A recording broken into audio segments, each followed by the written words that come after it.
జనవరి ఫిబ్రవరి మొదటి పేజీ వాగ్దానం. తలుపు నీ ఎదుట తీసి ఉంచి ఉన్నాను, దానిని ఎవడును వేయనేరడు.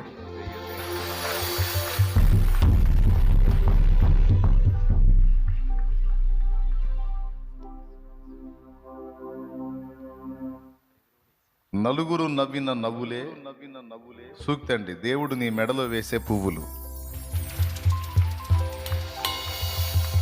అలాగే ఫిబ్రవరి సూక్తి, దేవుని యొద్ద నుండి గొప్ప సంగతులు ఆశించు, దేవుని కొరకు గొప్ప కార్యాలు తలపెట్టు, విజయం నీదే.